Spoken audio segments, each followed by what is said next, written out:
di hari Jumat. Kalian perbanyak sholawat.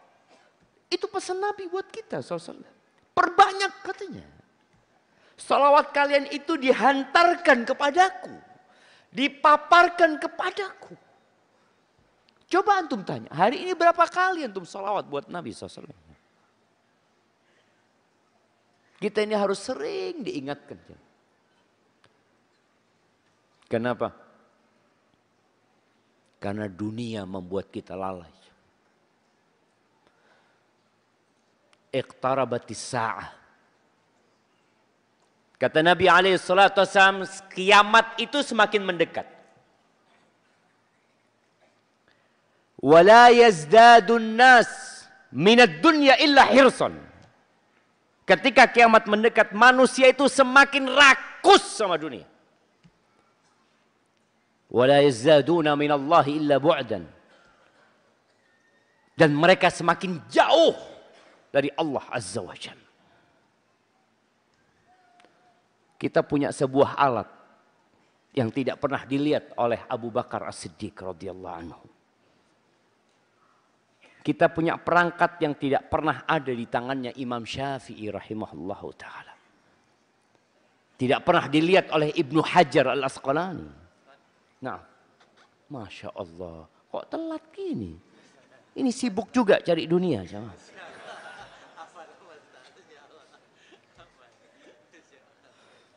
Nah, kita punya perangkat yang tidak pernah dilihat oleh Al-Imam Syaukani, oleh ulama, nggak pernah lihat tuh. Dan alat itu ada bersama kita. Tanyakan kepada diri masing-masing, apakah alat ini membuat kita semakin dekat sama Allah Azza wa Jal, atau ternyata membuat kita semakin jauh dari Allah Jalla Jalaluh. Tempat yang paling dicintai Allah itu namanya masjid. Ahabbul biqa ilallahi masajiduha. Masjid. Wa abghadul biqa'i ilallahi aswaquha. Yang paling dibenci sama Allah tempat di muka bumi ini pasar. Makanya nggak boleh jualan di masjid. Tapi ternyata pasar itu sudah masuk ke masjid. Antum bisa belanja di masjid. Padahal nggak boleh.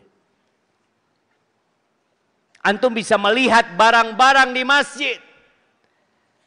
Emak-emak sambil kajian beli online. Mungkin? Mungkin. Mungkin sekali jamaah. Ketika kajiannya tidak menarik, tahu-tahu ada panggilan, notifikasi. Apa notifikasi yang paling sering? La haula wa la quwata illa billah. Anak ngajar di kelas ngajar. Notifikasi itu masuk di kelas. Anak ngomong subhanallah. Kenapa harus seperti itu? Jamaah rahimakumullah, Rasulullah sallallahu alaihi wasallam 13 tahun beliau di Mekah. Beliau nggak bisa bangun masjid. Karena kota Mekah di bawah kekuasaan orang-orang musyrikin. Beliau terkadang sholat di Masjidil Haram. Pada saat Masjidil Haram ada 360 berhala. Ada 360 patung yang disembah oleh orang-orang musyrikin. Beliau ingin membuat kajian dan pengajaran buat para sahabatnya. Nggak bisa di Masjidil Haram. Akhirnya beliau bikin di mana? Siapa yang tahu? Angkat tangan. Di Darul Arqam. Nah, Arqam anaknya siapa? Hah? Oh enggak. Darul Arqam ibn Abil Arqam. Nah, mana hadiahnya? Mana panitia dia lagi? Astaga. Udah, tanggung jawab ya. Nah, rumah hadiahnya. Di surga insyaallah. Di situ tuh dikumpulin sahabat, dididik mereka sembunyi-sembunyi jamaah. Mereka ingin terang-terangan menunjukkan keislaman mereka, nggak mampu mereka. Tidak ada azan yang dikumandangkan yang memanggil mereka. Sebagian kita dengar azan kayak nggak dengar. Dan kita sedih jemaah. Kebangkitan umat Islam itu dimulai dari rumah Allah Azza wa Jalla. Dari tempat yang paling dicintai Allah Azza wa Jalla. Mereka ingin sholat di masjid, tapi nggak mampu. Oleh karena itu tatkala Rasulullah Sallallahu Alaihi Wasallam hijrah dan sampai ke kota Madinah, belum nyampe, masih di pinggiran kota. Beliau sampai ke Kuba. Beliau nggak punya rumah. Tapi yang beliau pikirkan adalah rumah Allah. Yang ada dalam benak beliau adalah rumahnya orang-orang yang bertakwa kepada Allah Azza wa Jalla. Maka beliau bangun masjid. Masjid Quba. Yang kata Nabi alaihi salatu wassalam, man tatahhara fi baitihi thumma ata Quba atau ata masjid Quba.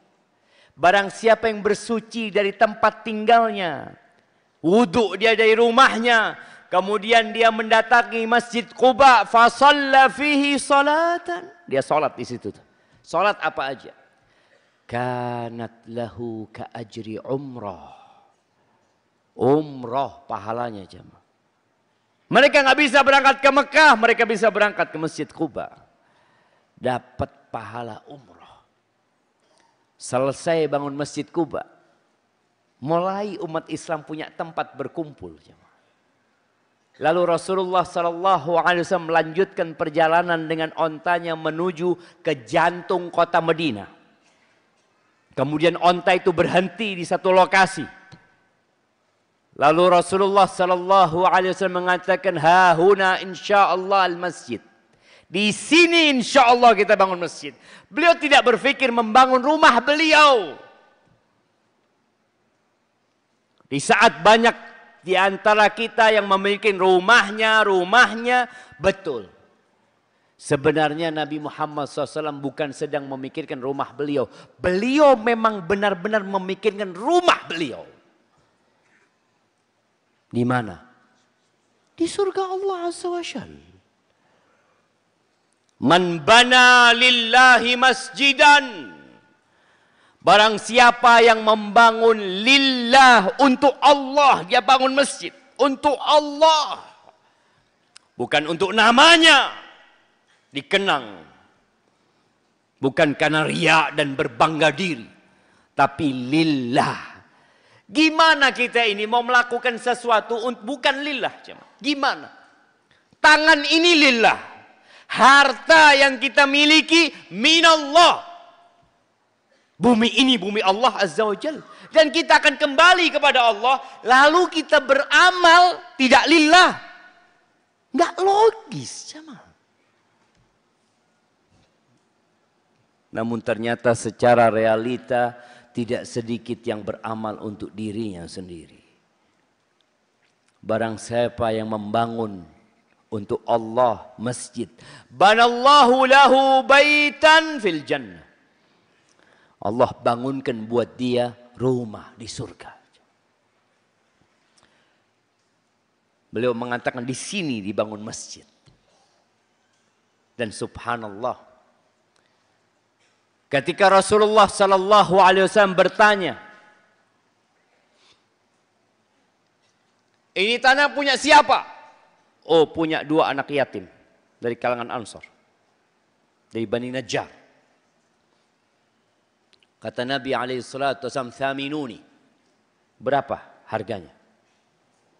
Mereka mengatakan kita tidak minta harganya kecuali kepada Allah Azza wa Jalla. Enggak, kata Nabi.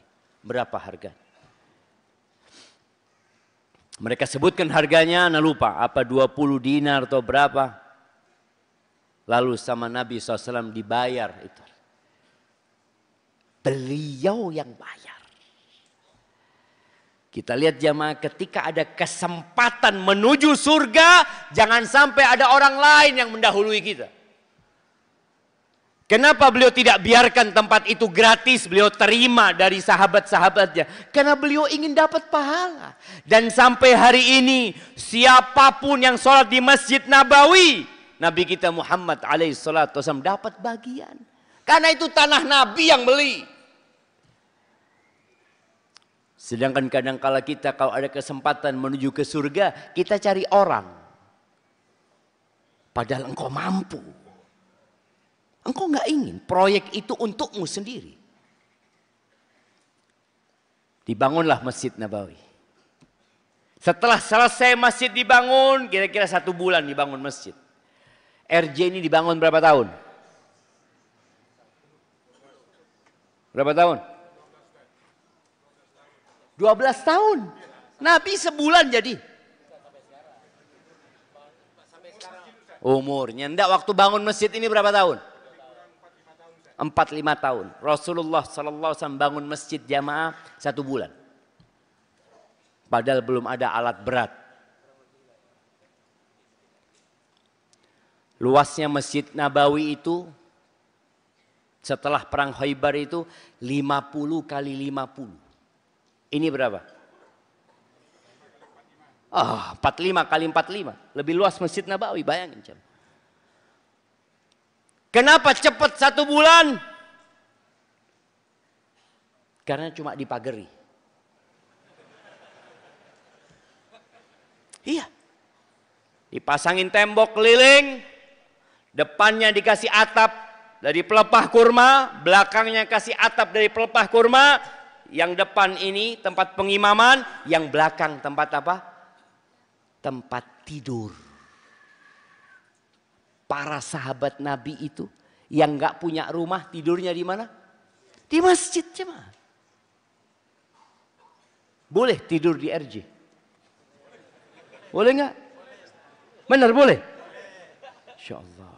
Diumumkan boleh tidur di masjid RJ jemaah. Kalau dibuka, kalau dikunci berarti nggak boleh jemaah. Ini 24 jam buka? Benar? Masya Allah. Jadi antum nggak perlu nginep di hotel. RJ. Kata Nabi SAW, al-masjid baitu kulli taqi. Masjid itu rumahnya setiap orang bertakwa. Masjid. Dan semua masjid jamaah. Wa annal masajida lillah. Fala tad'u ma'allahi ahada. Masjid-masjid itu semuanya milik Allah Azza wa Jalla. Maka hendaklah kita berusaha untuk punya rumah di surga dengan bangun masjid. Dan berusaha untuk menempati rumah kita di surga dengan sering-sering ke masjid. Rasulullah SAW setelah dibangun masjidnya baru bangun rumahnya. 2 kamar. Di belakang masjid. Di belakang. Dulu belakangnya arah kiblat ini. Karena dahulu mereka sholatnya menghadap ke Masjidil Aqsa. Ketika dirubah kiblat, rumahnya Nabi SAW berada di depan. Jamaah rahimakumullah. Kalau bicara masjid itu rumah orang yang bertakwa. Sekarang ini banyak orang stres. Banyak orang sakit jiwa. Kalau antum membaca hasil penelitian tentang orang-orang yang sakit mentalnya, puluhan juta, ratusan juta di dunia jemaah. Kenapa? Karena jiwa mereka kosong jemaah. Manusia berpikir dengan membuat hiburan. Yang dulu hiburan memerlukan uang banyak, sekarang hiburan ada di tangan. Mereka berpikir dengan engkau hiburan lagi, hiburan lagi, hiburan lagi. Bayangkan kalau antum ngelihat IG. Antum bisa dapat hiburan berapa jam? 24 jam. Kali 7. Kali sebulan, kali setahun. Manusia terus membuat konten-konten. Dan kita menikmati konten tersebut. Manusia berpikir dengan ana nonton, ana jadi bahagia. Enggak ada. Yang ada stres. Apalagi kalau yang ditonton statusnya orang. Kita itu kalau nonton atau ngelihat statusnya orang, membandingkan hidup kita kadang-kadang dengan orang itu. Ya Allah, enak banget makan dia. Enak banget mobil dia. Lagi kemana dia? Kenapa kita sibuk ikutin fulan, fulana, sedang ngapain, kemana, dapat apa engkau? Antum tahu pengikut Ronaldo itu berapa sekarang? 600 juta aja. Bisa bayangin ya. 600 juta itu follower. Betul 600 juta. Iya kan? Ngikutin, buat apa dia? Oh, Ronaldo lagi ketawa. Lagi makan. Subhanallah. Ini yang disebut.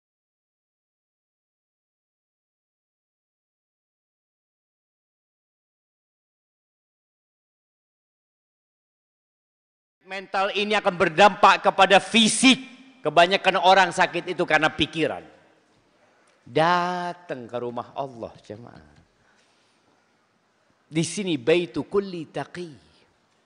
Antum masih ingat kisah Ali bin Abi Thalib radhiyallahu taala anhu. Ketika punya masalah sama istrinya. Di rumah putri Nabi pun sallallahu alaihi wasallam ada masalah jemaah. Ini Ali dijamin masuk surga.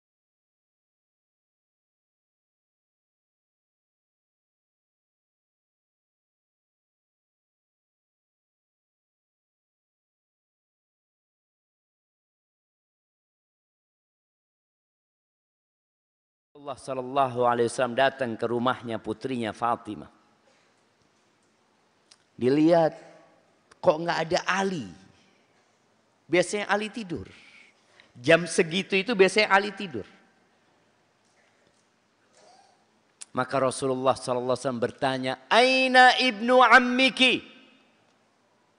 Kemana anak pamanmu nih? Kok kayaknya rumah tangganya sedang tidak baik-baik saja ini. Suaminya lagi nggak tidur di rumah nih. Apa kata Fatimah radhiyallahu taala anha? Ghadabani anifan falam yaqil andi. Tadi dia marah sama aku. Kemudian dia nggak tidur siang di sini. Apa yang dilakukan mertua yang baik? Mertua yang baik tidak intervensi dalam rumah tangga anaknya.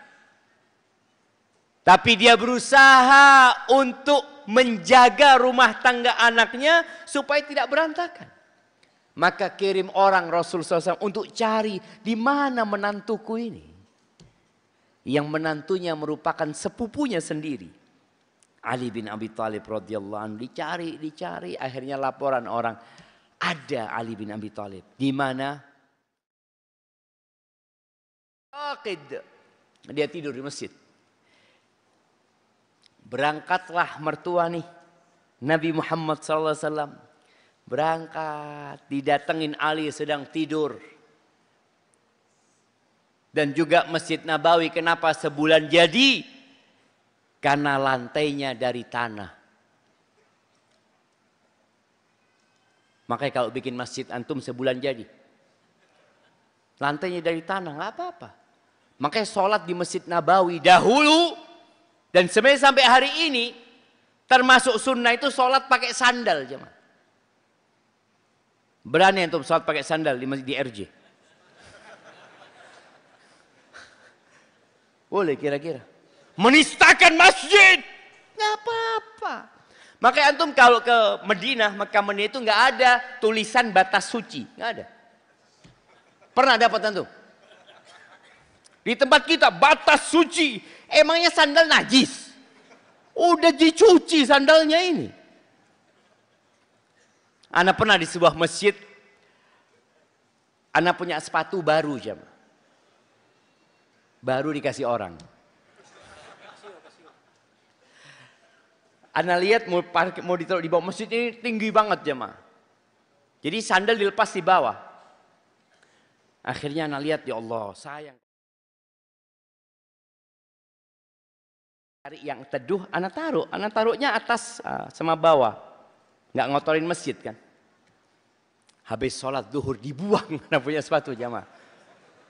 Kata yang jaga, suci tempat ini. Masya Allah. Ya gimana kita jemaah? Sebenarnya sakit hati ya. Tapi sabar. Kembali ke cerita Ali bin Abi Thalib tadi. Masjid itu tadi Nabi SAW sholat pakai sandal. Pernah suatu hari Nabi SAW jadi imam. Pakai sandal beliau SAW. Tahu-tahu dilepas sama Nabi sandalnya SAW. Semua jamaah ngelepas sandalnya. Selesai sholat Nabi SAW tanya, kenapa kalian lepas sandal kalian? Ra'ainak, kami melihat engkau melepas sandalmu.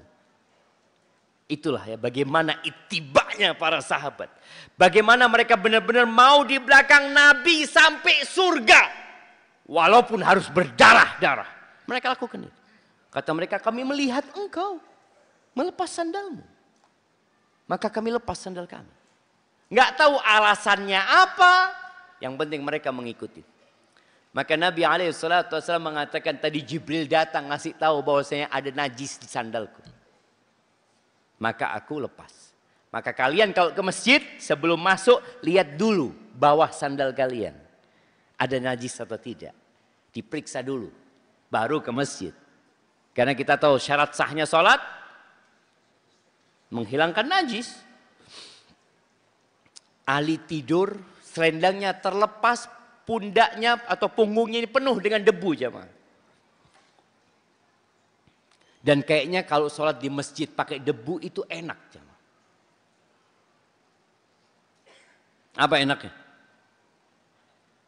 Hah? Namanya tanahnya itu akan membentuk kursi buat kita jemaah. Waktu duduk dia kan ya enak sudah. Empuk gitu loh jemaah. Mudah-mudahan ada masjid yang boleh apa enggak jemaah? Boleh, enggak apa-apa. Tapi sekarang alhamdulillah Allah berikan kemudahan. Dibangunkan Ali bin Abi Thalib. Qum Aba Turab, qum Abu Turab, bangun Abu Turab. Bapaknya debu, bangun bapaknya debu. Nabi tidak memperpanjang masalah antara menantu sama anaknya.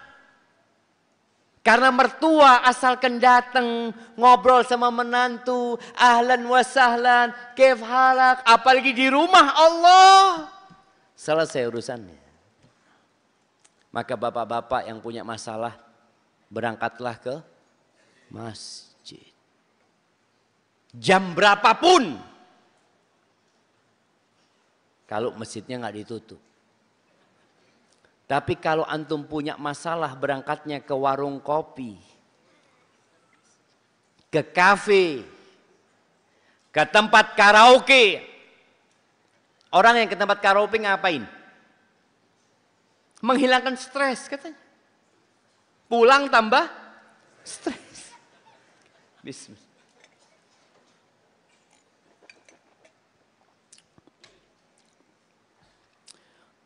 Maka jamaah ingat, datanglah ke rumah Allah Azza wa Jalla. Dan subhanallah kelak pada hari kiamat. Di dalam hadis yang diriwayatkan oleh Abu Nuaim. Kelak pada hari kiamat Allah itu akan menyeru. Allah mengatakan, Aina jirani? Aina jirani? Allah berkata, mana tetangga-tetanggaku? Di mana tetangga-tetanggaku? Subhanallah. Malaikat bingung. Fataqulul malaika rabbana wa man yanbaghi an yujawiraka. Wahai Rabb kami, siapa yang pantas dari hamba-hambamu untuk menjadi tetanggamu ya Allah? Jamaah, bertetanggaan sama presiden itu sulit. Sulit. Kita tahu istana presiden tempatnya memang menyendiri. Nggak ada yang bisa mendekat. Bertetanggaan dengan orang-orang terkenal itu menyenangkan. Antum mengatakan anak tetangganya fulan. Bagaimana kalau antum jadi tetangganya Allah Azza wa Jal? Istrinya Fir'aun. Imra'atu Fir'aun. Dia berdoa mengatakan Rabbibnili indak baitan fil jannah. Dia minta, ya Allah bangunkan buat aku di sisimu ya Allah. Minta bertetanggaan sama Allah dia. Rumah tapi bertetanggaan sama Allah. Ketika para malaikat tanya, siapa wahai Tuhan kami yang pantas untuk menjadi tetanggamu? Fayaqul aina ummarul masajid. Mana orang-orang yang suka memakmurkan masjid? Mana mereka? Mereka di dunia datang ke rumah Allah. Mereka di dunia memakmurkan rumah Allah. Maka pada hari kiamat mereka akan bertetanggaan sama Allah Azza wa Jalla. Lihat bagaimana kita dengan masjid. Bagaimana hubungan kita dengan masjid. Sebagian kita azan dikumandangkan nggak langsung ke masjid. Nunggu apa?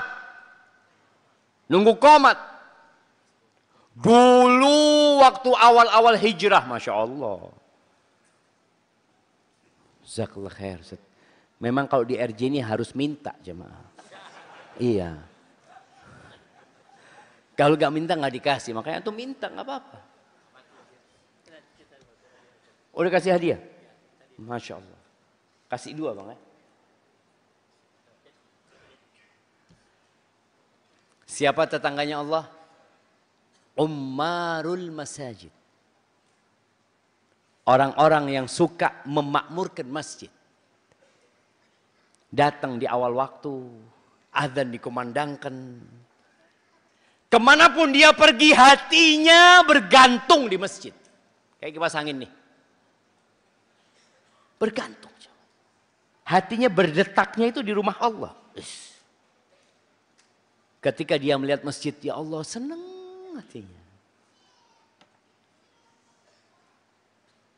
Tapi kesian jamaah. Kita punya saudara-saudara hampir tidak pernah ke masjid kecuali hari Jumat. Tugas kita mengajak mereka. Ajak mereka, ayo katanya. Kemana? Ke rumah Allah. Engkau kapan terakhir ke rumah Allah Azza wa Jalla? Ngapain di rumah Allah? Kira-kira kalau engkau dipanggil ke rumah presiden datang gak kau? Ya datang lah. Presiden punya apa sih? Emangnya presiden punya Indonesia? Enggak. Gubernur, emangnya gubernur yang punya Pekanbaru? Gubernur itu cuma petugas. Digaji. Terus diberhentikan. Ketika waktunya habis. Tapi kita begitu suka dipanggil ke rumah orang-orang besar. Tapi dipanggil ke rumah Allah. Hayya 'alas shalah. Istri yang ngomong, bang, dipanggil bang. Panggil siapa? Nggak dengar hayya 'alas shalah. Tuh yang memakmurkan masjid. Bukan hanya dengan sholat memakmurkan masjid. Dengan membangunnya pun termasuk memakmurkan masjid. Dengan mengikuti kajian-kajian yang ada. Dengan iktikaf di rumah Allah Azza wa Jal. Dia tinggalkan rumahnya, dia netap di rumah Allah. Tapi sayang banyak orang iktikaf hanya di bulan Ramadan. Padahal iktikaf itu disyariatkan sepanjang tahun jamaah. Iya, 10 hari terakhir lebih utama. Tapi orang boleh iktikaf. Aku hari ini ngomong sama istrinya. Dek, aku habis asar mau iktikaf. Sampai Isya. Kalau ada orang cari aku, kasih tahu aku di rumah Allah Azza wa Jalla. Biar orang-orang datang ke rumah Allah. Tapi sebagian kita lebih cinta sama rumahnya daripada rumah Allah Azza wa Jalla. Jamaah rahimakumullah. Sering ada pertanyaan yang berbunyi, Ustadz, bagaimana supaya kita husnul khatimah? Ternyata di antara cara menuju husnul khatimah adalah sholat berjamaah di masjid. Kata Abdullah bin Mas'ud radhiyallahu taala anhu, "Man sarrahu an yalqallaha ghadan musliman." Barang siapa yang ingin berjumpa sama Allah besok dalam kondisi Islam. Allah berpesan di surat Ali Imran, "Wala tamutunna illa wa antum muslimun." Jangan mati kecuali kalian dalam kondisi Islam. Loh, gimana caranya supaya kita mati dalam kondisi Islam? Nih, Abdullah bin Mas'ud memberikan sebuah qiyam. Barang siapa yang ingin besok berjumpa Allah dalam kondisi Muslim, falyuhafid ala haula'i salawati haitsu yunada bihinna. Hendaklah dia menjaga salat-salat yang 5 waktu itu di tempat dipanggilnya untuk melaksanakan salat itu. Fa innallaha syara'a li nabiyikum sunanal huda. Sesungguhnya Allah Jalla Jalaluh telah mensyariatkan buat kalian sunnah-sunnah petunjuk. Jalan-jalan petunjuk. Kalau kita melewatinya sampai ke tempat tujuan kita. Wa innahunna min sunanil huda. Tuh, salat yang 5 waktu di masjid itu buat kaum laki-laki termasuk sunnah-sunnah petunjuk. Jadi kalau kita tiap hari datang ke masjid, mungkin kita jamaah jauh ya, pernah berbuat maksiat tapi dengar azan, kita ke masjid lagi. Mungkin keluar dari masjid kita terjebak dalam dosa, dengar azan ke masjid lagi, insya Allah mati husnul khatimah. Tapi kalau sudah nggak ke masjid, kondisinya mengkhawatirkan. Kata Abdullah bin Mas'ud, "Walau annakum sallaitum fi buyutikum." Beliau menyampaikan ini kepada generasi setelah sahabat tabi'in. Kalau kalian sholatnya di rumah-rumah kalian, kama yusalli hadzal mutakhallif fi baitihi, sebagaimana nih orang yang nggak mau sholat berjamaah, orang yang menyimpang ini sholatnya di rumahnya, la taraktum sunnata nabiyikum, maka kalian meninggalkan sunnah nabi kalian. Kalian meninggalkan sunnah nabi kalian. Kita tidak bicara hukum sholat berjamaah di masjid. Kalau kita membahas hukum sholat berjamaah di masjid, kita akan mendapati ada perselisihan di antara para ulama, betul? Tapi kita sedang bicara mati husnul khatimah. Kalau kalian meninggalkan sholat berjamaah di masjid, kalian meninggalkan sunnah nabi kalian, walau taraktum sunnata nabiyikum la dhalaltum. Kalau kalian meninggalkan sunnah nabi kalian, kalian akan tersesat. Ya gimana Nabi ngasih contoh, beliau sholat di masjid, beliau ajak para sahabat sholat di masjid, sampai ada orang buta minta izin untuk sholat di rumahnya. Nabi alaihissalatu wassalam mengatakan kepada dia, "Atasma'un nida?" Engkau dengar azan? Engkau dengar panggilan? Dengar. Fa'ajib, kata Nabi, jawab panggilan itu, penuhi panggilan itu sallallahu alaihi wasallam. Kalau kalian meninggalkan sunnah Nabi kalian, kalian akan tersesat. Wa ma min rajulin, tidaklah seorang hamba yang dia bersuci dari rumahnya, maka dianjurkan wudhu itu dari rumah. Dianjurkan. Yang di kantor, wudhu di kantornya. Oh nanti anak wudhu di masjid, boleh. Tapi yang lebih utama ketika kita wudhu dari rumah kita. Kita sucikan diri kita. Kita bisikkan di hati kita. Engkau akan menuju ke rumah Allah. Engkau akan bermunajat sama Allah. Engkau akan berbincang sama Allah. Dan Allah akan mendengarmu. Sempurnakan wudhunya. Wa ya'mad ila masjidin min hadhil masajid. Kemudian dia sengaja berangkat ke masjid dari masjid-masjid yang ada. Illa kataballahu lahu bikulli khutwatin yakhtuha hasanah. Dengan setiap langkah ditulis pahala. Wa rafa'ahu biha darajah. Dengan setiap langkah diangkat derajatnya. Wa hatta anhu biha sayyi'ah. Dengan satu langkah dosanya dihapuskan. Bayangkan satu langkah dapat apa? Satu pahala, satu derajat, dan dihapuskan satu dosa. Enggak mau jemaah. Males ke masjid. Wallah jemaah ya, memang berat. Berat jemaah. Kecuali antum sudah cinta sama masjid. Antum lihat orang-orang yang cinta sama bola. Cinta sama mancing, sama yang suka mancing di sini. Istrinya ditinggal. Anaknya ditinggal. Hobi itu bahasa Arab ya. Dari hobi. Cintaku. Ya udah kalau cinta mendarah daging dia jamaah. Dia tinggalkan semuanya. Bahkan keluar kota dia berangkat. Untuk apa? Untuk hobi dia. Untuk kesenangan dia. Nah sekarang bagaimana menjadikan masjid ini hobi kita. Yang kata Nabi SAW ketika menyebutkan ada 7 golongan yang akan mendapatkan naungan dari Allah. Pada hari tidak ada naungan kecuali naungannya. Salah satunya apa? Warajulun qalbuhu mu'allaqun bil masajid. Seorang laki-laki yang hobinya di masjid. Jantungnya bergantung di masjid. Adzan. Baik, kita dengarkan adzan.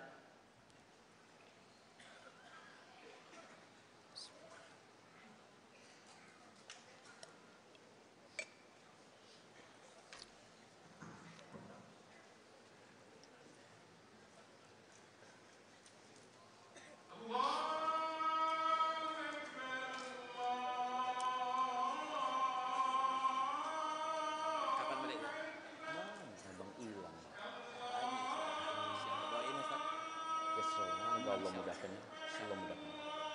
Dan tetap berbaik sangka sama Allah. Allah kasih yang terbaik.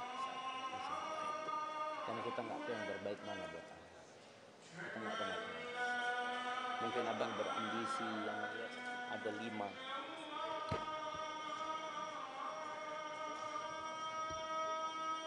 Ada banyak lawan. 5. Tetap tidak tahu sama Allah. Jangan pernah bergantung sama siapa. Apa ngobrol lagi deh sebelum menetapkan bagus ini fokus ini juga ya. Ya, abang banyak sholat malam, banyak istighfar. Karena dengar dari teman-teman Bang Agung dikorek-korek kasus lamanya, Macam-macam banyak istighfar. Karena di dunia kita dikorek-korek, gimana di akhirat kalau dikorek sama Allah. Barakallahu fiik. nanti titip satu umroh enggak insyaallah iya satu orang supaya doa ini guys.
Bismillahirrahmanirrahim. Assalamualaikum warahmatullahi wabarakatuh. Alhamdulillah, salatu wassalamu ala rasulillah, asyhadu an la ilaha illallah la syarika lah, wa asyhadu anna Muhammadan abduhu wa rasuluh. Kaum muslimin, kaum muslimat, bapak ibu-ibu, saudara-saudariku sekalian, semoga senantiasa dirahmati, diberkahi Allah Subhanahu wa taala. Izinkan kami mewakili pengurus Masjid Rotul Jannah Islamic Center Pekanbaru menyampaikan afwan, Ana tidak melihat Ustazuna layar monitornya, Ana jalan sedikit. Pertama mungkin yang ingin kita sampaikan dalam kesempatan ini, jazakallahu khairan Ustaz Syafiq atas waktunya. Mungkin kita start dari sini, di hadapan masjid kita ini atau menghadap kiblat, posisi ini sedang kita bangun apa yang kita sebut dengan gedung serbaguna. Ini Ustazuna, ini nanti antara lain penggunaannya adalah untuk masai-masai kita datang. Selama ini kita tidak punya tempatnya Ustaz Syafiq. Jadi kesempatan ini bangunannya sudah berdiri, namun masih kurang dananya ya. Tadi Ustaz Syafiq katakan kalau urusan dana kau minta sama orang. Ini Ana juga bertanggung jawab ini ya, ngomong ini Ustaz Syafiq. Jadi ini tadi Mudir Ustaz Zunar Ruslan, kita rapat tadi, mohon izin kepada Ustaz menyampaikan ini. Ini kita masih butuh, nanti nongol tuh nanti rekening di sana. Kalau Anda tidak salah ini masih butuh 260 juta lagi. 260 juta, Alhamdulillah sekarang itu sudah teratap Ustaz. Sudah ada lantainya. Namun belum ada dindingnya. Apalagi AC-nya Ustaz, belum ada lagi. Pakai tanah nggak apa? Ini kalau Ustaz Syafiq sampaikan sebelum ini mungkin kita akan pakai tanah mungkin, tapi sudah terlanjur Ustaz. Sekarang itu sudah pakai semen itu. Ada di sana 260 juta. Kalau tidak salah, Anda sudah ada rekeningnya di sana. Bahkan QRIS code yang ada di sana. Monggo silakan tembak dari jauh, masuk langsung insyaallah. Ya, mungkin nomor rekening juga ada, QRIS ada di sana Ustaz. Ini satu Ustaz. Bukan ke Ustaz Syafiq aja melapor, kepada jamaah ya. Bapak Ibu, tadi Ustaz Syafiq menanyakan berapa lama bangun RJ. Ya kurang lebih 4-5 tahun, karena memang ini masjid yang dibangun oleh kaum muslimin muslimat. Kami mensilakan Ustaz masjid ini dibangun nasional. Dari Merauke ke Sabang, dari Sabang Merauke ikut andil dari kaum muslimin muslimat mentransfer ya, untuk bangun masjid kita ini. Alhamdulillah, jazakumullah khairan. Kemudian Ustaz, seiring dengan 12-13 tahun usia masjid, ACP-nya sudah mulai rusak, bangunan di luar kelihatan sudah mulai pudar Ustaz. Jamaah sekalian, Bapak Ibuku, ini kita juga mau bagian dari perawatan masjid yang insya Allah kita sudah mulai sebenarnya. Ya, tadi Ustaz Zuna ini 260 juta termasuk itu. Ya. Jadi tadi kita menyampaikan angka 260 juta, itu termasuk lanjutan bangunan, dana untuk lanjutan gedung serbaguna yang di depan masjid kita. Bapak Ibu bisa lihat ya, sudah ada di situ, sudah jadi dia, cuma belum selesai. Kemudian termasuk itu juga adalah untuk ACP yang kita akan repainting insya Allah. Bahkan kita sudah panggil salah satu kontraktor yang dia berani untuk uji coba dulu, hasilnya sementara kita lihat bagus. Ya, jadi kemudian juga termasuk apalagi satu item lagi itu sana, kantor. Nah, RJ insya Allah dalam waktu dekat sudah akan resmi punya LAZ atau LAZIS insya Allah. Dan kantornya insya Allah juga akan berada di situ. Karena dia gedung serbaguna, akan ada kantor LAZIS di situ insya Allah ta'ala. Jadi inilah mungkin 3 poin pada kesempatan singkat ini. Afwan Zid dan Sazuna kalau sudah lebih daripada 5 menit atau kurang 1,5 menit? Baru 1 menit setengah. Baru 1 menit setengah? Baik. Tapi anak sudah selesai Sazuna. Ya. Mau lanjut gak apa-apa? Yang duduk sekarang, yang lainnya. anak paham Sazuna, sekarang yang duduk-duduk ini, aman. ya insya Allah yang duduk-duduk sekitar anak ini ada kapal tanker Sazuna. Jadi anak pikir, Pak Zaiful udahlah, biar Ustaz Syafiq banyak waktu, antum sudah habis duduklah lagi. Anak duduk lagi Ustaz, jazakumullah khairan. Silakan Ustaz, Bapak dan Ibuku, mohon maaf ya mengganggu waktu sebentar. ini yang kita sampaikan, yang kita hadapi saat ini. Semoga kesempatan ini insya Allah kita manfaatkan. Sekali jazakumullah khairan wa barakallahu fikum jami'an. Jazakallahu khairan Ustazuna. Wassalamualaikum warahmatullahi wabarakatuh. Waalaikumsalam warahmatullahi wabarakatuh. Masya Allah. Ya jemaah, ittaqin nar walau bisyiqqi tamrah. Selamatkan dirimu dari api neraka walaupun dengan setengah butir kurma. Kita tuh biasanya kalau dimotivasi sodakoh langsung semangat. Tapi kalau sudah pulang ke rumah, lupa lagi. Khususnya buat emak-emak ya. Rasulullah Sallallahu Alaihi Wasallam datang secara khusus ke sofnya para ummahat bersama Bilal bin Rabah. Lalu beliau mengatakan kepada perempuan-perempuan itu, tasaddaqna. Fa inni ra'aitukunna aktsara ahlin nar. Kalian bersedekahlah. Aku melihat kebanyakan kalian ada di neraka. Dan ternyata sedekah itu termasuk yang menyelamatkan kita dari api neraka. Maka akhirnya singkat cerita ya, perempuan-perempuan itu melepas antingnya. Dilemparkan ke Bilal. Melepas mungkin gelangnya dilemparkan ke Bilal. Melepas kalungnya dilemparkan ke Bilal bin Rabah radhiyallahu taala anhu. Dan sedekah itu tidak mengurangi harta kita. Wallah jemaah. Ana sudah coba. Abu Bakar sudah coba. Umar sudah coba. Utsman sudah coba. Ali bin Abi Thalib sudah mencobanya. Membuktikannya. Sahabat-sahabat sudah membuktikan dan umat Islam membuktikan. Tapi Allah mengatakan wa tuhibbunal mala hubban jamma. Kalian cinta sama harta, cinta mati.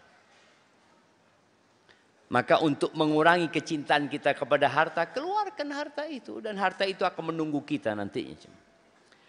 Jamaah rahimakumullah, kita lanjutkan ucapan Abdullah bin Mas'ud radhiyallahu ta'ala anhu.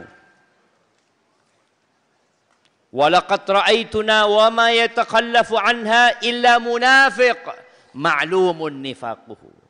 Kami melihat bagaimana di generasi para sahabat. Ketika mereka hidup bersama Nabi alaihi salatu wassalam.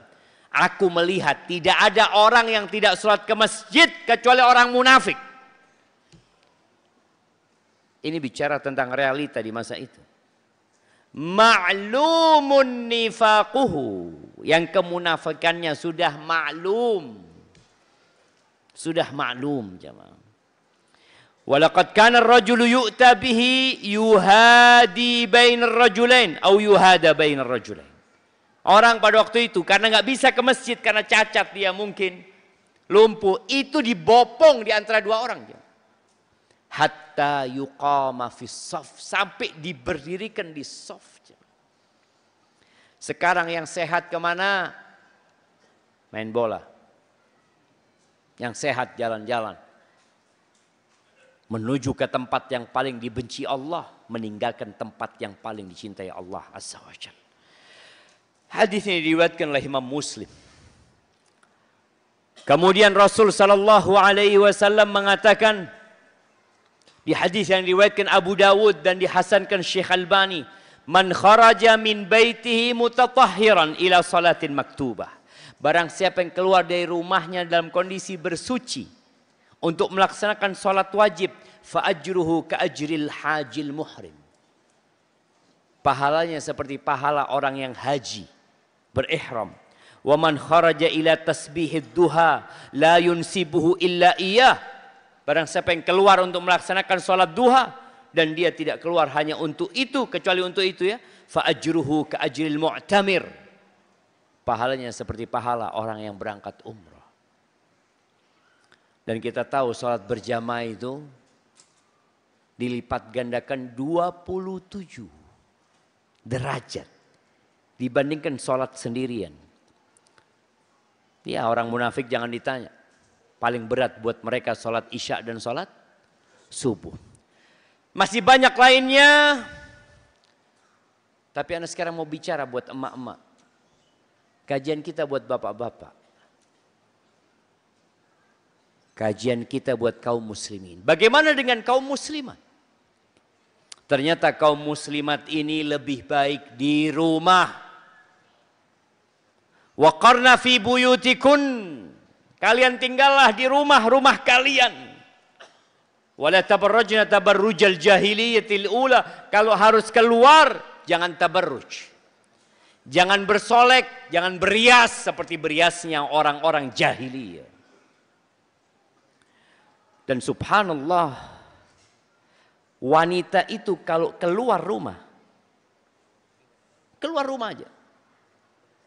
Kata Nabi SAW, al-mar'atu aurah. Perempuan itu aurat. Fa'idha kharajat, istashrafaha syaitan. Perempuan itu kalau keluar rumah, setan langsung lihat dari jauh jemaah. Siapa ini ya? Dilihat dari jauh. Untuk digunakan, menyesatkan manusia. Hadis yang diriwayatkan Imam Tirmidzi. Di riwayat Tabrani, Anas bin Malik mengatakan, Atatin nisa Rasulullah SAW. Ada perempuan-perempuan yang datang menjumpai Nabi SAW. Faqulna ya Rasulullah. Mereka mengatakan, wahai Rasulullah, dhahabar rijalu bil fadli bil jihadi fi sabilillah. Tuh laki-laki itu enak tuh. Mereka berangkat pergi mendapatkan fadilah dengan berjihad di jalan Allah. Famalana amalun nudriku bihi amal al-jihad fi sabilillah. Ada enggak amalan buat kita perempuan-perempuan nih? Yang dengannya kita bisa mencapai pahala jihad fi sabilillah. Kata Nabi SAW, mihnatu ihdakunna fi baitiha. Pekerjaan kalian di rumah kalian. Kesibukan kalian di rumah kalian, ngurusin anak, ngurusin suaminya, tudriku amalal mujahidina fi sabilillah. Itu bisa mendapati pahala orang-orang yang berjihad fi sabilillah. Karena pada hakikatnya wanita tidak disyariatkan untuk jihad. Tidak pula disyariatkan untuk sholat berjamaah di masjid. Tidak pula untuk sholat Jumat di masjid. Pernah ada seorang yang datang kepada Nabi SAW. Namanya Ummu Humaid. Istrinya Abi Humaid As-Sa'idi. Dia datang kepada Nabi SAW mengatakan, ya Rasulullah. Dia dengar hadis bahwasanya sholatnya perempuan di rumahnya lebih baik daripada di Masjid Nabawi. Maka dia ingin tanya. Ada sesuatu yang mengganjal di hatinya. Maka dia menjumpai kekasihnya Rasulullah sallallahu alaihi wasallam. Lalu dia mengatakan, ya Rasulullah, wahai utusan Allah, alaika salatu wassalam ya Rasulullah. Inni uhibbu salata ma'ak. Aku tuh suka banget salat bersamamu. Aku suka banget salat berjamaah di belakangmu ya Rasulullah.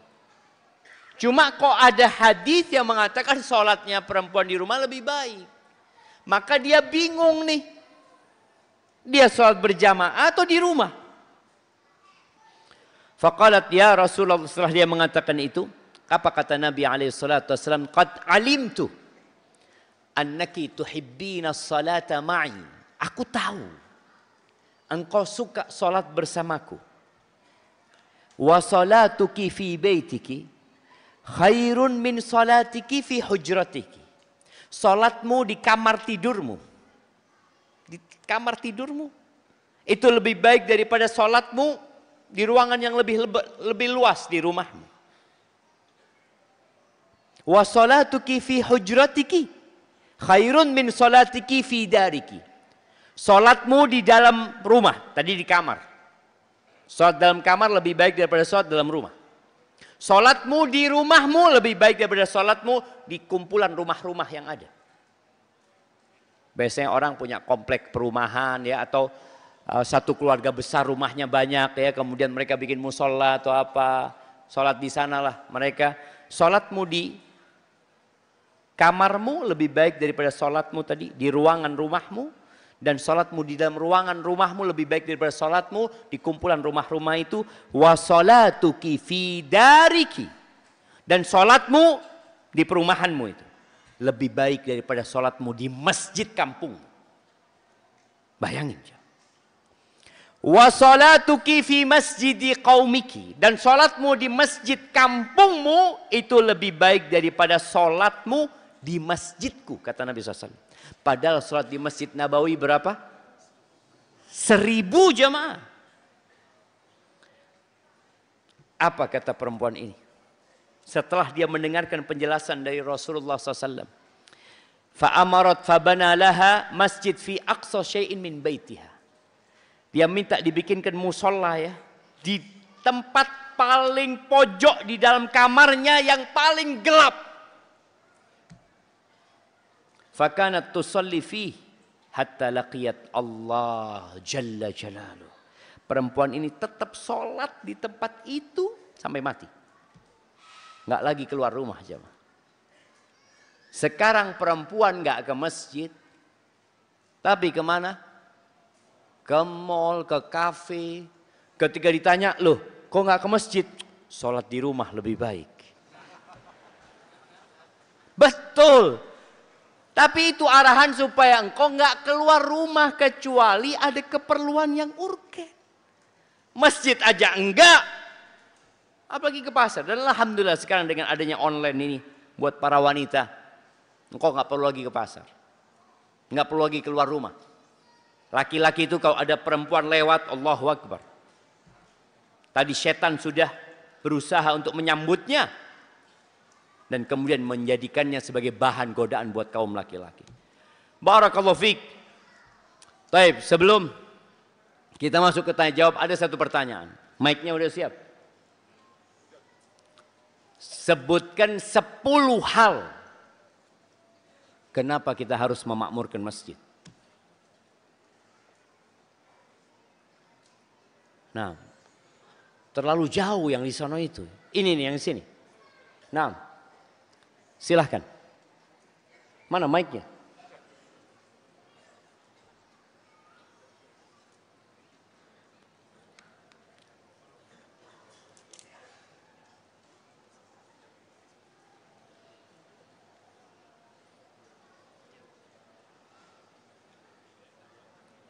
Iya, 10 hal yang dengannya kita harus memakmurkan masjid. Yang pertama, karena Allah Subhanahu wa taala yang memerintahkan kita untuk memakmurkan masjid. Karena Allah menyuruh kita memakmurkan masjid. Yang kedua, kemudian Nabi Shallallahu alaihi wasallam memerintahkan kita. Kemudian yang ketiga adalah karena masjid merupakan tempat yang pertama bagi kebangkitan umat Islam. Kemudian yang keempat, bahwasanya di masjid merupakan tempat ketenangan. Nah. Yang kelima, bahwasanya masjid merupakan tempat yang paling utama karena merupakan bangunan yang pertama kali dibangun oleh Nabi Shallallahu alaihi wasallam ketika beliau hijrah ke Madinah, yaitu Masjid Quba. Yang keenam, masjid merupakan tempat untuk berdakwah dan menebarkan ajaran Islam. Nah, yang sampaikan anak tadi lah. Yang disampaikan anak tadi. Gimana, Ustaz? Yang tadi anak sampaikan itu. Iya. Nah, nggak apa-apa untuk baca.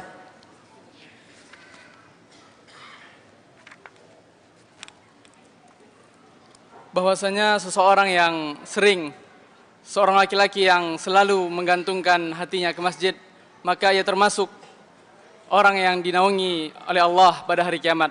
Nah, Dalilnya adalah warajulun qalbuhu mu'allakum bil masajid. siap. Kemudian yang selanjutnya bahwasanya masjid, Baca antum, enggak apa-apa.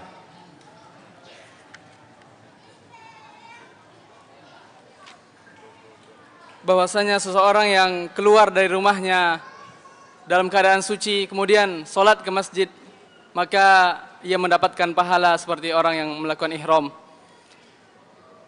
Kemudian bahwasanya Rasulullah SAW bersabda, ittaqun nar walau bisyikit samrah. Bertakwalah, lindungilah diri kalian dari api neraka walaupun dengan sedikit kurma. Maka dengan ini kita bisa membangun masjid walaupun dengan sedikit kurma. Yang penting ikhlas niatnya gitu, Ustaz. Baik. Yang lainnya banyak tadi disampaikan Ustaz. Masih ada, Ustaz? Lanjut, Ustaz. Masih ada. Yang awal-awal tadi. Bahwasanya masjid merupakan tempat seluruh orang yang bertakwa. Innal masjid itu baitun rumahnya kulla orang yang taqi. bertakwa. Kemudian masjid merupakan tempat yang paling dicintai oleh Allah tempat yang Subhanahu wa dicintai taala. Allah. Nah, terus. Ahabbul baqa ilallahil masajid wa abghaduha as-suq. Iya, kemudian.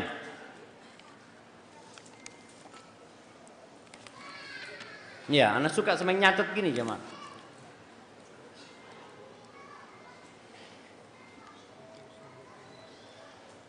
Kemudian Rasulullah SAW bersabda, Abdullah bin Mas'ud berkata, jika kalian ingin bahwasanya Rasulullah SAW bersabda, Bukan, itu ucapan Abdullah bin Mas'ud. Abdullah bin Mas'ud. Nah. Bahwasanya Abdullah bin Mas'ud berkata, yang maknanya adalah jika kita ingin mendapatkan Mati husnul khotimah, maka Maka hendaklah jaga menjaga sholat di sholat lima masjid. waktu. Iya.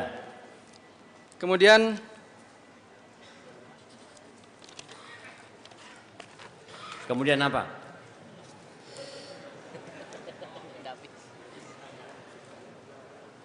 Udah banyak, udah habis. Bertetanggaan sama Allah Azza wa Jalla. Ya, merupakan tetanggaan dengan Allah Subhanahu wa taala. Catat enggak?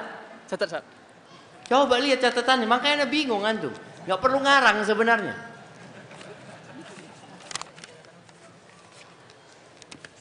Nah,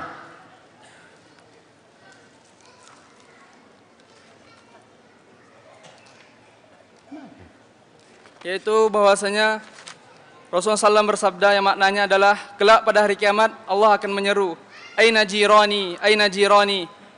mana Maka tetangga-tetanggaku Mana dan mana tetanggaku. yaitu orang-orang yang mau ke masjid. Masya Allah, barakallahu fikum. Insya Allah hadinya berangkat umroh antum. Insya Allah. Ada salah satu jamaah kita yang ngasih umroh lagi jamaah. Jazakallah khair. Barakallahu fikum. Siap. Nanti tetap di situ. Nanti antum ketemu sama panitia. Maju sini, maju. Nah. Tidak ada suruh maju. Oh nggak percaya? Antum nggak percaya? Oh kesini antum nggak percaya nanti. Langsung lewat belakang masuk langsung Mekah lewat belakang nanti. Masih maju ke depan antum. Lo bener?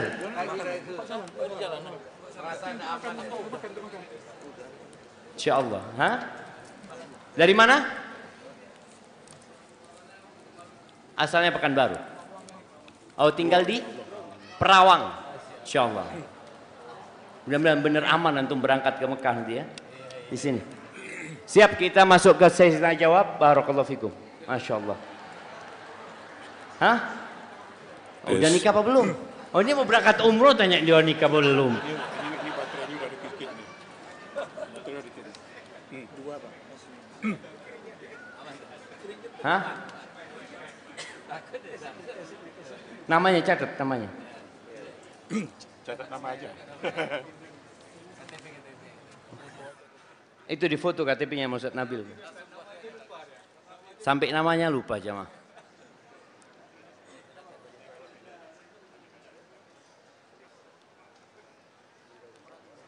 Siap, sambil penanda tanganan kita. Pertanyaan yang pertama, Bismillah. Assalamualaikum warahmatullahi wabarakatuh. Waalaikumsalam warahmatullahi wabarakatuh. Semoga Allah SWT memberkahi Ustadz dan keluarga Ustadz. Ini pertanyaan sepertinya dari akhwat. Ustadz, bagaimana kami yang perempuan bisa memakmurkan masjid agar kami bisa menjadi tetangga Allah, sedangkan kami dalam kurung perempuan lebih afdol solat di rumah. Jazakallahu khairan. Masya Allah, barakallahu fiik. Iya. Tadi udah disebutkan bahwasanya solatnya wanita semakin tersembunyi di rumahnya, semakin gelap, semakin nggak ada yang ngeliat, itu lebih utama daripada dia solat di masjid. Tapi bukan berarti mereka tidak bisa memakmurkan masjid. Dia bisa memakmurkan masjid dengan menciptakan generasi-generasi yang memakmurkan masjid. Dia bisa memakmurkan masjid dengan memotivasi suaminya untuk ke masjid. Dia bisa memakmurkan masjid dengan hartanya, dengan membangun rumah Allah Azza wa Jal, dengan membelikan Al-Quran yang ditaruh di masjid, atau dia belikan karpet yang ditaruh di masjid. Dan banyak tidak sedikit wanita-wanita yang punya masjid, artinya dia bangun sendiri itu masjid. Maka tetap walaupun mereka tidak datang ke masjid, namun mereka dapat pahala orang-orang yang memakmurkan masjid, insyaallah. Hadza wallahu a'lam bissawab. Nah. Pertanyaan berikut. Assalamualaikum. Waalaikumsalam. Ustaz, berikan saya amalan yang dengannya kaki ini ringan untuk melangkahkan ke rumah Allah. Barakallahu fiik. Ya, ini menjadi sebuah permasalahan. Kita tahu dengan semua fadilah yang tadi disebutkan. Kita berulang kali mendengar dan mendengar ustadz-ustadz menyampaikan. Tapi ternyata hati ini berat, Ustaz. Tadi kalau untuk hobi dan kesenangannya ringan. Tapi untuk ke rumah Allah berat. Apa masalahnya? Ternyata yang membuat orang itu jadi lemah karena jantungnya sedang sakit. Apa yang menyebabkan jantung itu sakit? Dosa. Maka yang perlu dilakukan adalah memperbanyak istighfar. Jadi ketika antum tidak berani, tidak mampu ke masjid, merasa capek ke masjid, lelah ke masjid, perbanyak istighfar. Mohon ampun kepada Allah Azza wa Jalla. Terus supaya bersih. Karena kata Nabi alaihi salatu wassalam, "Idza adznaba 'abdun nukita fi qalbihi nukta sauda." Apabila seorang hamba berbuat dosa, maka di jantungnya ada noktah hitam. Tapi ketika dia beristighfar, dia bertobat, dia tinggalkan dosa itu, sukila qalbuh, dibersihkan hatinya. Tapi kalau dia berbuat dosa lagi, nambah itu nokta, sampai berat dia ke rumah Allah. Dan boleh jadi ada orang-orang yang hatinya tertutup. Tetangga masjid, nggak pernah ke masjid. Dempet rumahnya sama masjid. Yang jauh bisa datang ke masjid. Ketika ada seorang yang bertanya kepada Hasan al-Basri, dia mengatakan, "Ya Aba Sa'id, aku ini gimana ya? Aku ini kepingin sholat malam. Aku sudah siapkan wudhunya, semuanya udah siap. Tapi nggak pernah bangun aku. Kenapa orang-orang bisa bangun dan aku nggak bisa bangun? Kenapa orang-orang bisa sholat malam, aku nggak bisa? Apa masalahnya sama aku? Aku ingin sholat malam." Kata Hasan Basri, "Qayyadatka dhunubuka." Engkau dirantai, engkau dibelenggu dengan dosa-dosamu sendiri. Makanya ketika seorang berat melakukan ibadah, berarti ada dosa yang kita lakukan. Ana kok males baca Quran Ustaz ya? Ana kok males berzikir Ustaz ya? Anak kok males, dosa. Yang kedua, perbanyak baca la haula wala quwata illa billah. Agar kita tidak bersandar kepada diri kita sendiri. Kita ketika dengar hayya 'alas shalah, kita tidak ulangin hayya 'alas shalah. Padahal dari awal kita ulangin Allahu Akbar, Allahu Akbar. Asyhadu an la ilaha illallah, kita ulangin asyhadu an la ilaha illallah. Asyhadu anna Muhammadar Rasulullah, kita ulangin. Ketika sampai kepada hayya 'alas shalah, kita katakan la haula wala quwata illa billah. Yang ketiga, ganti kawan. Kita tuh kalau punya kawan yang suka ke masjid, kita akan diajak ke masjid. Tapi kalau kawan kita suka main bola, di mana-mana ditelepon antum. Ayo main. Terus antum ngomong, ayo ke masjid. Aduh, capek aku. Main bola nggak capek, maka tolong ganti kawan. Cari kawan yang suka ke masjid, insya Allah langkahmu akan mudah ke rumah Allah Azza wa Jalla. Hadza wallahu a'lam bis-shawab. Berikut Ustaz. Assalamualaikum Ustaz. Waalaikumsalam warahmatullahi Bagaimana wabarakatuh. pendapat sebagian orang bahwa tugas rumah tangga itu adalah tugas suami, bukan istri? Tadi Tugas apa? Tugas apa? Anda ulangi Ustaz. Bagaimana pendapat sebagian orang bahwa tugas rumah tangga itu adalah tugas suami, bukan istri? Tugas Tadi rumah Ustaz Zuna tangga. sampaikan, ini belum sampai ke ujung Ustaz. Enggak rumah tangga. Apa tugas rumah tangga maksudnya? Ini si penanya sepertinya menanyakan mengambil pendapat orang lain. Oke, Nanti siap. baru bertanya di bawah. Siap. Ya, bagaimana pendapat sebagian orang bahwa mungkin maksudnya sebagian orang mengatakan bahwa tugas rumah tangga itu adalah tugas suami, bukan tugas istri. Pertanyaan ini Ustaz. Tadi Ustaz Zuna sampaikan bahwa jihad istri itu kerja di rumah. Iya. Faham jemaah?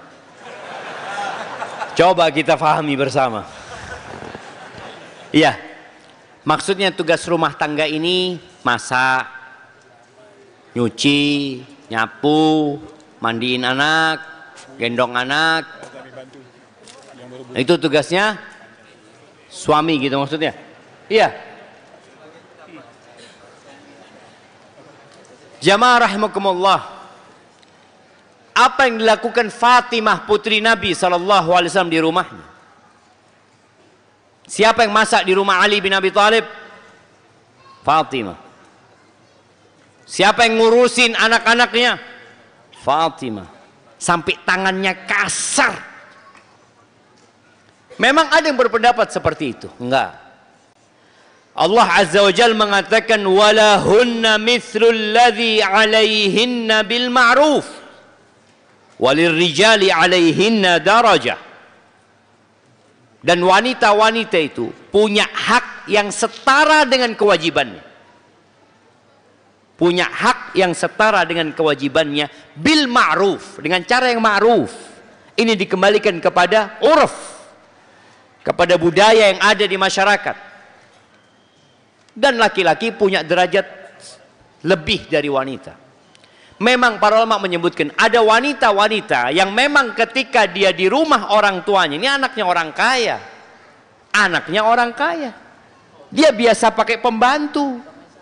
Maka engkau sebagai suami ketika menikah sama dia, ya usahakan tetap memuliakan dia seperti dia di rumah orang tuanya. Nggak mampu Ustaz, ya cari yang lain ya. Betul. Jadi siapa yang melamar wanita-wanita yang cantik? Wa man yakhtubil hasna falyasbir ala ghala'il muhur. Barang siapa yang melamar wanita yang cantik, maka dia harus sabar memberikan mahar yang banyak. Karena memang beda jemaah. Anaknya orang kaya, cantik, bedaknya nggak boleh 700.000. Apalagi sekarang musim skincare. Cari yang nggak pakai skincare tuh. Barakallahu fikum. Pertanyaan berikut, Ustazuna, ini keluar dari materi Ustazuna. Bismillah, Assalamualaikum warahmatullahi wabarakatuh. Waalaikumsalam Ustaz, warahmatullahi wabarakatuh. bagaimana cara menasihati seorang suami yang masih suka menonton anime, ya, kartun? Ini para suami ini, Ustaz. Menonton apa? Seorang istri menuju suaminya yang ada di sini katanya. Tolong nasihati, Ustaz. Suka nonton apa? Anime kartun. Anda ulangi, Ustaz. Bagaimana cara menasihati seorang suami yang masih suka menonton anime atau kartun dan video-video pendek di Facebook setiap hari? Tolong nasihati ya Ustaz, mumpung suami anak ada di sini. Nah, kayaknya banyak yang kayak gitu jemaah. Ini mewakili. Hah? Mewakili. Ya, karena memang ada orang-orang yang masa kecil kurang bahagia. Maka nasihat anak yang pertama buat istrinya. Buat yang bertanya. Buat para wanita di sana. Jadilah engkau film kartun buat suamimu. Jadilah engkau video pendek buat suamimu. Wah, seneng bapak-bapak ini.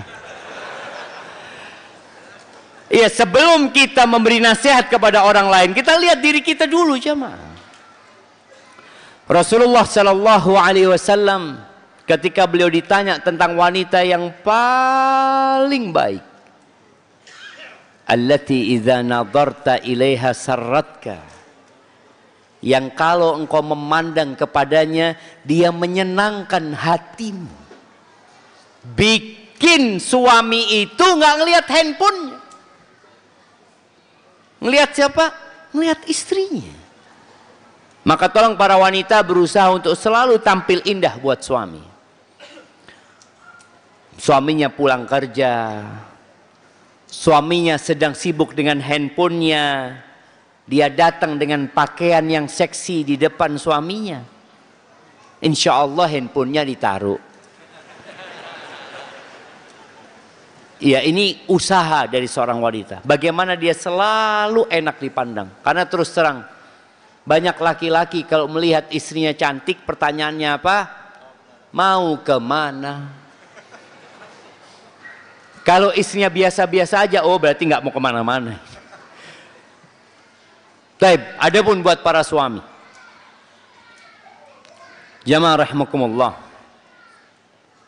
modal hidup kita adalah waktu. Modal hidup kita adalah al-waktu. Orang barat mengatakan time is money. Waktu itu adalah uang. Enggak. Enggak bisa uang itu beli waktu. Antum punya uang 1 triliun, antum tidak bisa beli 1 hari dari umur antum tahun lalu. Enggak bisa. Uang yang hilang bisa dicari, waktu yang hilang tidak akan pernah kembali. Dan ternyata ada banyak perampok-perampok waktu. Yang salah satunya adalah handphone kita. Tontonan kita. Ketika antum sudah pegang handphone, antum buka sesuatu. Buka satu, sesuai dengan yang antum habiskan untuk nonton sesuatu yang boleh ya. Karena tontonan itu yang haram jelas nggak boleh. Ada yang ditonton, boleh ditonton. Hal-hal yang mubah. Kalau antum nonton 5 menit, antum baca Quran 5 menit. Bisa seperti itu.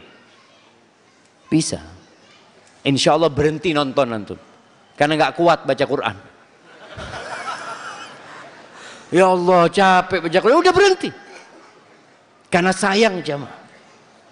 Orang ketika melihat neraka jahanam didatangkan pada hari kiamat. Semua orang yang soleh dan tidak soleh mengatakan, ya laitani qaddamtu li hayati. Andai kata aku ketika hidup di dunia, aku berbuat untuk persiapan kehidupanku yang sebenarnya. Dan buat para istri juga, doakan suaminya. Doakan suaminya. Buat para suami tadi, berusaha untuk menghormatin waktunya. Waktu itu lebih mahal daripada uang jamaah. Hadza wallahu a'lam bissawab. Ustaz, Assalamualaikum warahmatullahi wabarakatuh.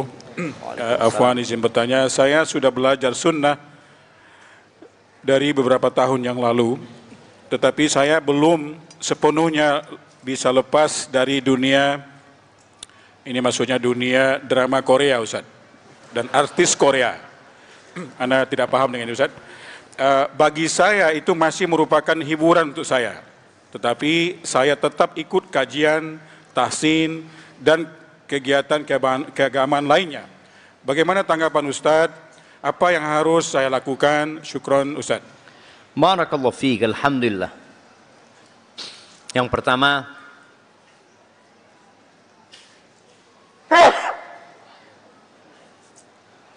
alhamdulillah.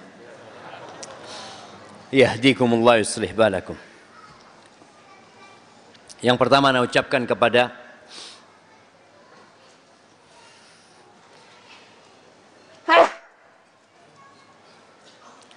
alhamdulillah.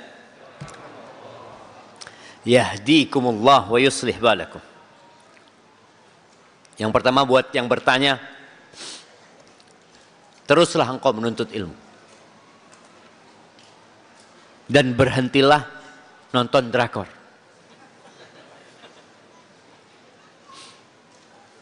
Bagaimana ya Ustadznya? Itu hiburan. Ya, ketika seorang menganggap itu hiburan, engkau lihat apa yang engkau dapatkan dengan nonton itu. Manusia ini adalah makhluk yang bakhil. Pelit manusia itu sebenarnya. Engkau lihat dengan waktu yang engkau keluarkan untuk nonton itu, engkau dapat apa? Dapat uang? Enggak.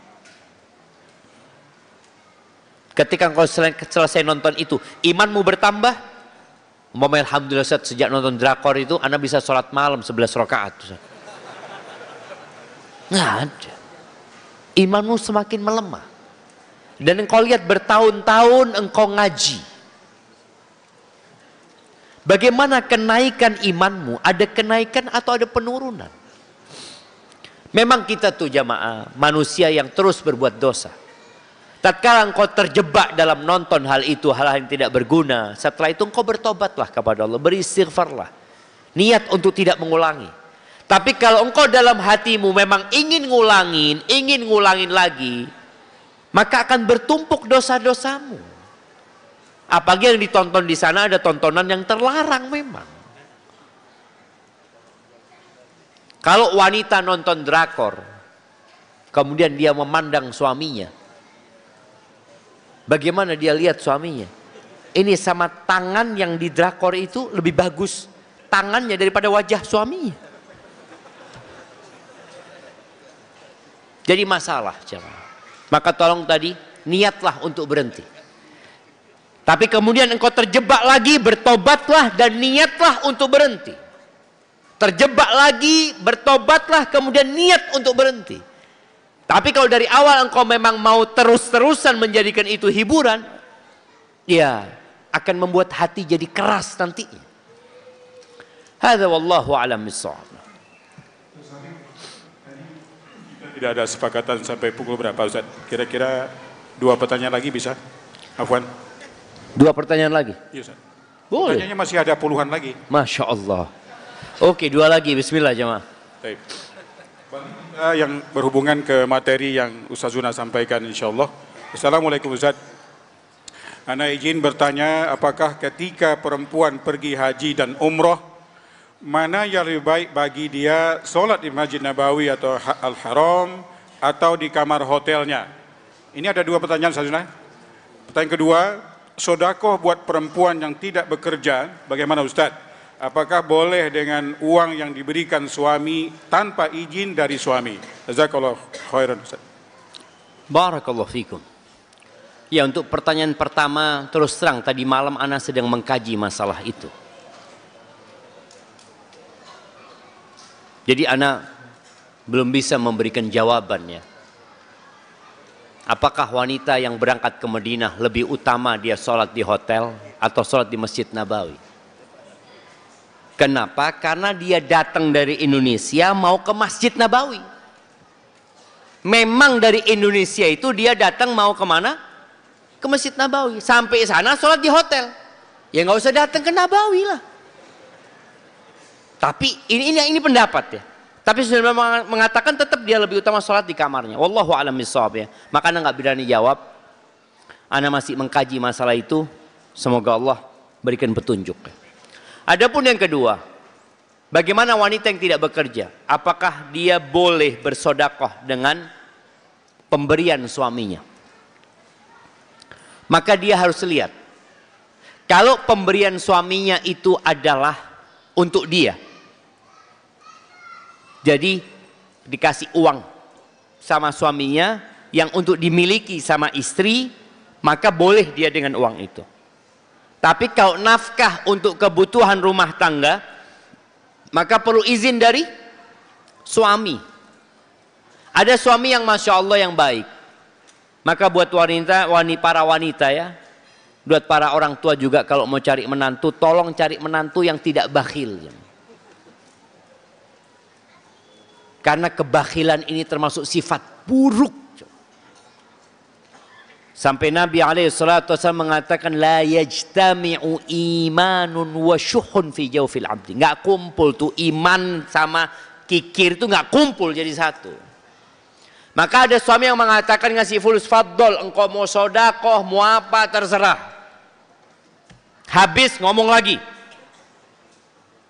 Enak nggak punya suami kayak gitu ibu-ibu? Oh enak tuh kayak gitu tuh. Ya mudah-mudahan dapat suami kayak gitu. Kalau suaminya udah nggak kayak gitu Ustaz, ya bagaimana didoakan suaminya? Suruh suaminya datang ke kuburan, biar tidak terlalu cinta kepada dunia. Jadi buat para wanita, ketika tadi dia ingin bersodakoh, bisa jadi dia bersodakoh dengan pemberian suaminya yang dia miliki, atau dengan uang belanja yang diizinkan oleh suami untuk dia sodakohkan. Kalau ternyata nggak bisa, dia nggak punya uang belanja juga nggak banyak, nggak cukup, kemudian dia nggak punya uang sendiri, hendaklah istri sering-sering nyuruh suaminya sodakoh, supaya dapat pahala sodakoh. Bang, sodakoh lah bang. Kayak ini tadi ada urusan masjid, ngomong sama suami, bang, bismillah bang, jangan lupa sodakoh. Nyuruh itu dapat pahala. Ad-dalu 'alal khairi kafa'ilih. Orang yang menunjukkan kepada orang lain untuk melakukan kebaikan seperti orang yang berbuat. Enak kan? Maka sering-sering antum nyuruh orang lain berbuat baik. Ayo salat duha antum. Salat duha. Dia salat duha antum dapat pahala aja. Antum sendiri enggak salat duha? Ya usahakanlah salat duha aja. Hadza wallahu a'lam bishawab. Itu yang dapat Anda sampaikan. Ada Loh tadi bukan dua pertanyaannya. Oh gimana ceritanya?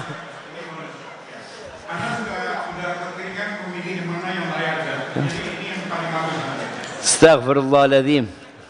Naam, tafadhal. Jazakallah khairan Ustaz Taufik. Kami menunggu Ustaz setahun lagi baru ke sini. Jadi ini Assalamualaikum Ustaz. Waalaikumsalam warahmatullahi wabarakatuh. Agak setengah halaman nih Ustaz. Ada alamatnya? Tapi tulisannya jarang-jarang. Ini sebentar insya Allah. Anda mau bertanya Ustaz, apakah berdosa Ustaz saya tidak sabar dan marah sangat suami tidak sabar dalam menghadapi anak. Yang mana anak tersebut bisa dikatakan masih sangat kecil dan tidak mengerti apa-apa Ustaz. Sehingga keluar kata-kata dari suami, saya ini suami, saya yang mencari nafkah, jangan melawan saya. Di saat itu hati saya sangat hancur Ustaz. Wah saya pun ikut hibah ya Ustaz. Saya merasa tidak bisa apa-apa dan menjadi orang yang tidak berguna. Apakah saya berdosa Ustaz dengan suami saya? Syukron, jazakallahu khairan. Masya Allah jamaah. Ya nggak ada rumah yang nggak ada masalah jamaah ya. Tadi kita sebutkan bagaimana di rumah Ali bin Abi Thalib radhiyallahu anhu pun ada permasalahan. Seorang istri, ketahuilah bahwa ada garis merah yang tidak boleh dia lewatin. Yaitu yang berkaitan dengan kehormatan suami. Hargai suami. Muliakan suami. Kenapa? Karena suamimu adalah surgamu atau nerakamu. Tapi bagaimana dengan permasalahan yang ditanyakan? Ketika engkau tahu suamimu nggak sabaran menghadapi anak, maka jangan pernah menitipkan anak kepada suami. Istri itu tahu. Suaminya suka marah kalau anaknya ganggu ketika bapaknya tidur atau bapaknya sibuk. Bagaimana istri menjaga agar anak tidak mengganggu bapaknya? Berusaha jamaah. Dan kalau wanita, anak capek juga Ustaz ngurusin anak katanya. Iya, suamimu juga capek. Jamaah, anak tahu antum capek. Tapi anak pun juga capek. Antum pikir nggak capek kita hidup di dunia ini? Sedangkan Allah mengatakan laqad khalaqnal insana fi kabad. Kami kata Allah benar-benar menciptakan manusia dalam susah payah. Jamaah. Kita mau keluar dari perut ibunda kita capek kita jamaah. Ibu kita capek, bapak kita capek. Ketika kita lahir, ibu kita capek membesarkan kita. Kemudian kita disekolahkan, guru-guru kita capek menghadapi kita. Mereka pikir kita nggak capek ngadepin guru-guru. Sama kita capek. Ibu bapak kita kadang-kadang merasa, nak capek aku menghadapi kau nak. Anaknya ngomong, ya Allah kalau aku bisa ganti bapak juga. Aku capek juga. Hadhil hayat jamaah. Ini kehidupan. Dan Allah Azza wa Jalla mengatakan, alladzi khalaqal mauta wal hayata liyabluwakum ayyukum ahsanu amala. Allah yang menciptakan kematian dan kehidupan untuk menguji siapa di antara kalian yang paling baik amalannya.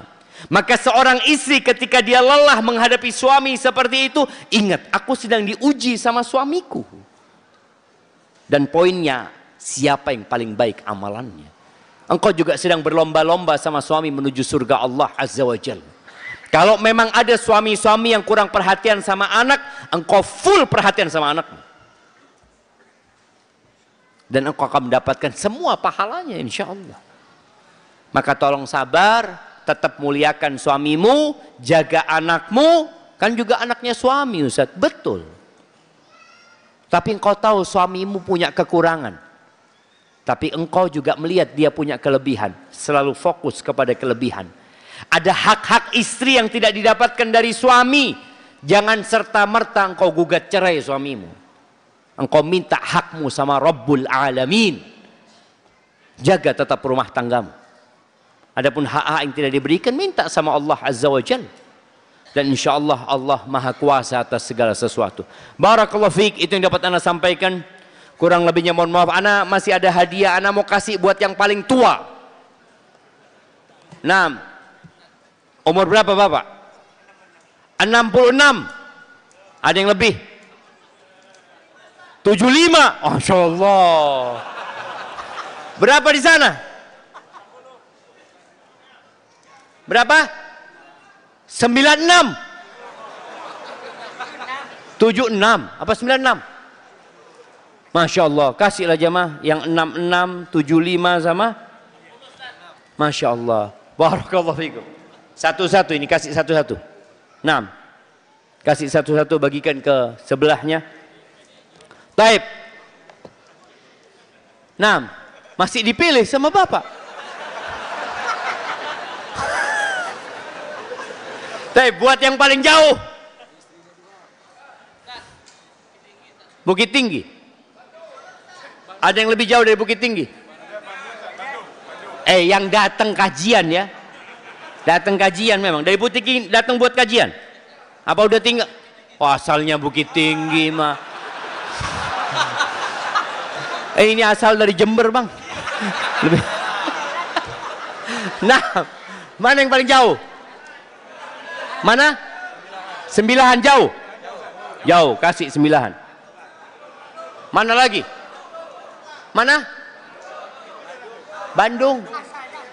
Bandung mah liburan ke sini mah, jemaah. Ngapain ke sini? Ikut kajian. Bener. Masya Allah, kirimkan ke belakang jamaah yang Bandung. Kasihkan yang belakang. Mana? Ada di mana?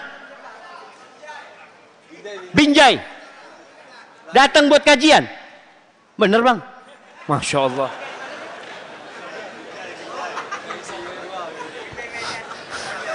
Baik jemaah itu yang paling kecil.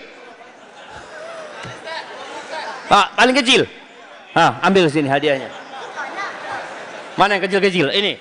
Nah. Oh, Masya Allah. Mana yang kecil di sana lagi? Kasih. Oh, itu ada 2 di belakang. Kasih yang kecil-kecil.